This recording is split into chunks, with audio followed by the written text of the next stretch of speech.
Tidak ada yang dapat saya dilupakan.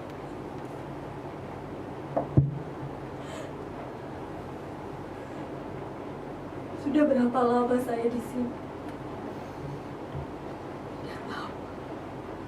Sudah berapa lama saya disiksa macam itu? Saya juga tidak tahu. Apa saya binatang?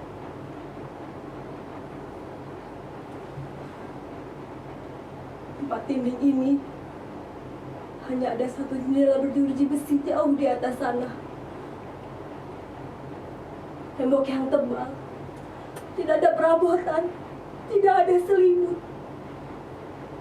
Saya tahu tidak mungkin lolos dari sekapan ini jika tidak ada yang sudi untuk menolong. Mustahil saya selamat jika tidak ada musik.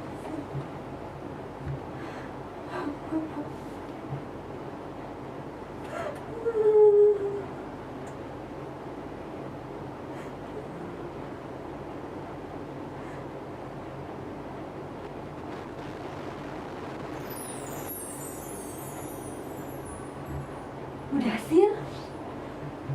Kamu Mudasir? Bagaimana caranya kamu masuk ke kamar ini? Mudasir? Kenapa? Tidak kenal saya lagi?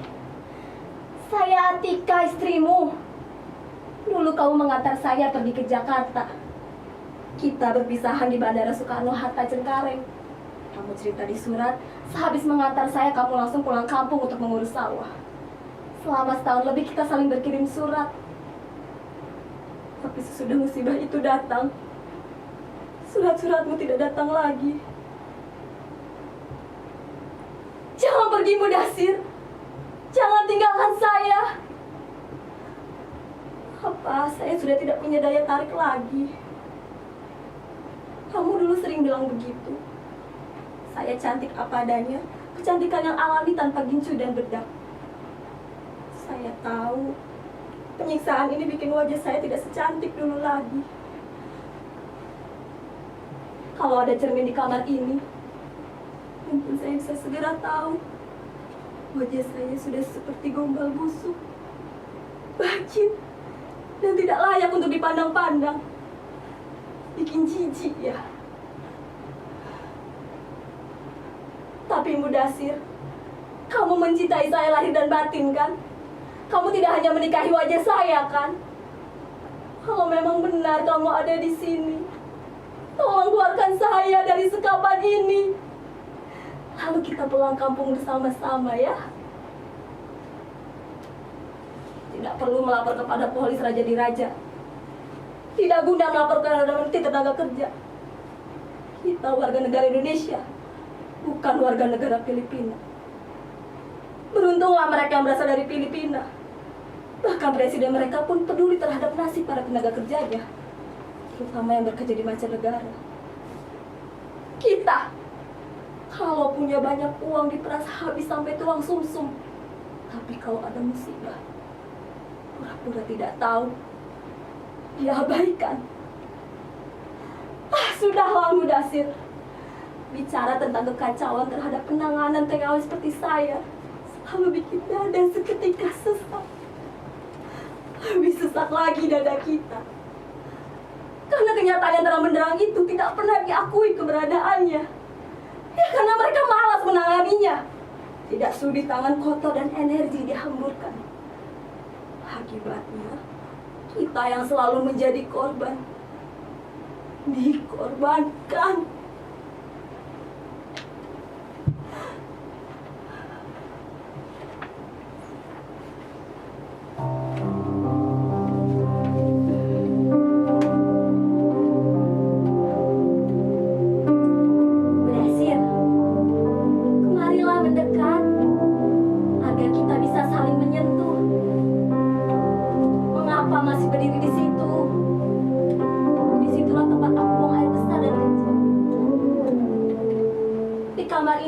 Tidak ada kamar mandi dan WC. Ini hanya sebuah kamar. Entah tadinya dipakai untuk kamar siapa. Di sini tidak ada apa-apa. Terang kalau siang karena matahari, dan malamnya gelap pekat karena tidak ada lampu. Saya tersiksa, Mudasir. Tersiksa. Mengapa tidak menolong? Lihat bekas-bekas luka di sekujur tubuh badan sebelum dijebloskan ke dalam penjara ini. Saya ini, semua anggota majikan ikut memukuli. Pipi, dahi, kepala, punggung, dada, perut, dan semua anggota tubuh saya jadi bulan-bulan mereka. Mereka memukuli saya dengan tangan, kaki, kepala, tokat besi setrika. Saya tidak berdaya. Seperti bola disepak ke sana kembali tanpa bisa membela diri.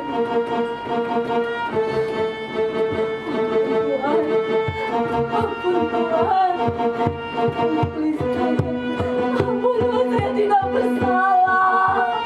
Ampun Tuhan, jangan tarik saya dulu, sakit nyonya, saya tidak bersalah. Ampuni saya Tuhan, jangan pukuli saya, tolong Tuhan, ampuni saya Tuhan. Apa salah saya? Itu bangsa bajingan pencuri balik tidak tahu diri. Demi Tuhan, saya bukan balik. Saya tidak pernah mencuri. Saya bukan balik.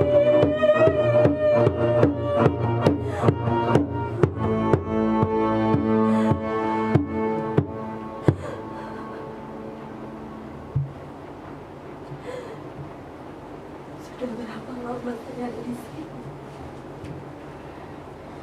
Luka-luka di sekujur tubuh saya sudah mulai mengering.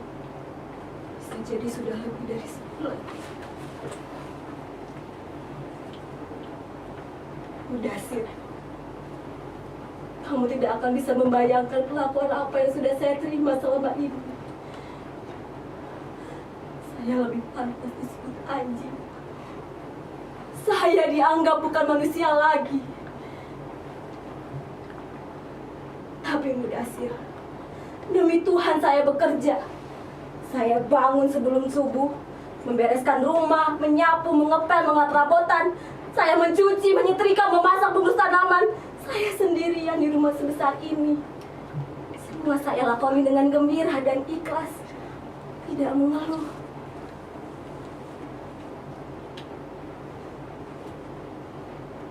Saya menerima gaji selama setahun.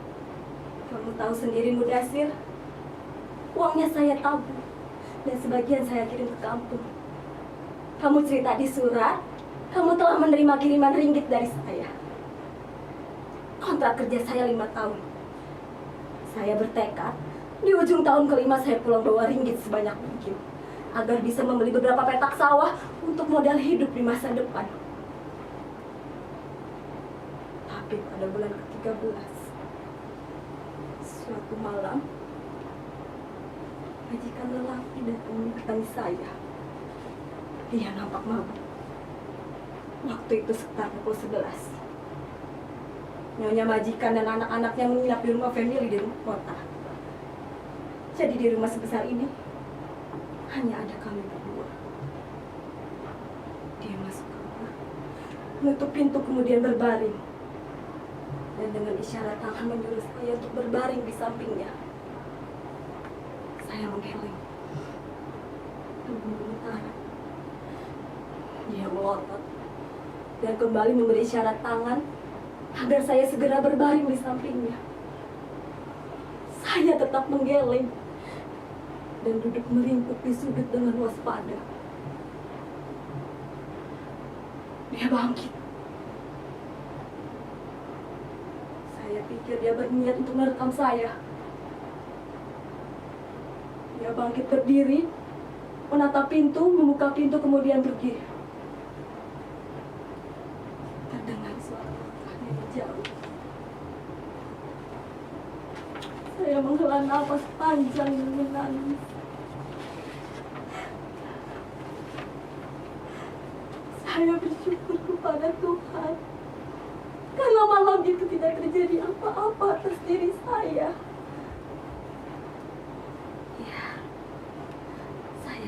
dari perkosaan majikan. Saya mengunci pintu dan menangis sampai subuh.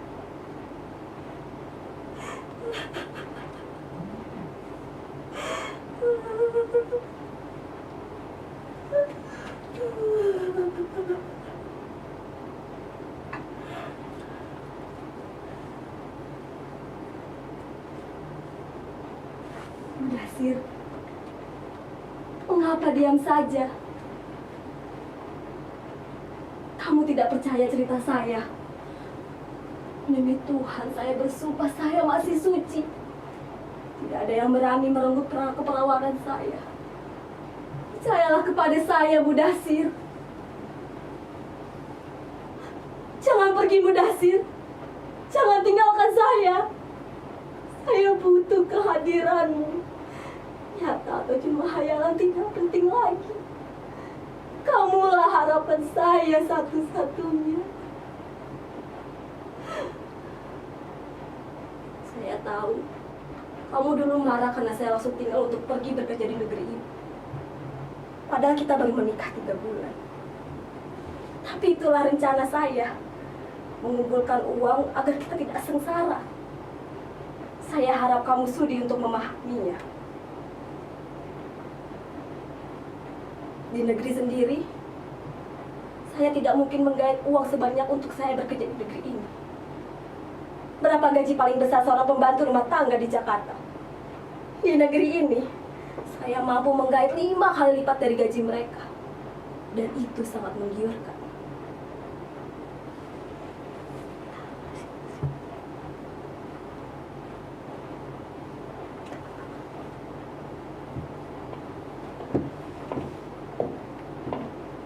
Mudasir, kamu dengar? Ada langkah orang menuju kemari. Tunggu sebentar ya. Tolong! Tolong! Tolong keluarkan saya dari sini. Ada manusia di sini. Perempuan, tolong! Tolong! Jangan pergi. Keluarkan saya dari sini. Tolong! Tolong jangan pergi. Tolong! Tolong!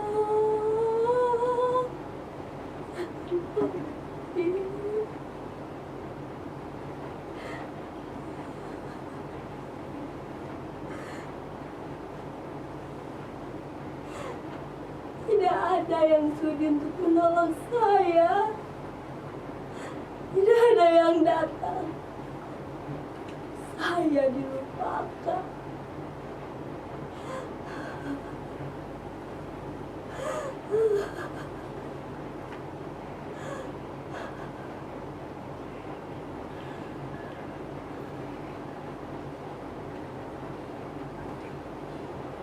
Mudasir, Mudasir, kamu di mana?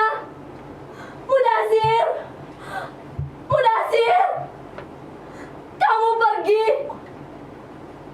Mudasir, Mudasir, kamu juga pergi.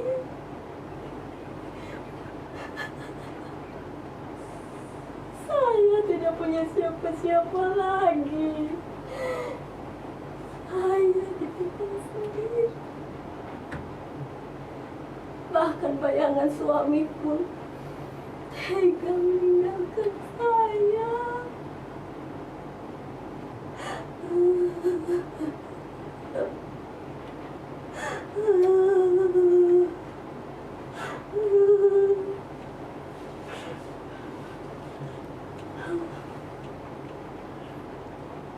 Saya lelah minta tolong. Entah sudah berapa ratus kali saya berteriak minta tolong. Dan tak ada yang sudi untuk menolong.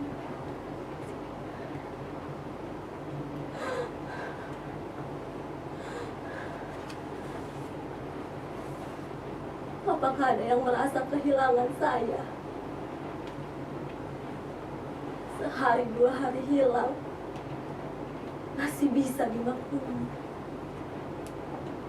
Tapi sebulan, seharusnya sudah bisa membuat masyarakat curiga.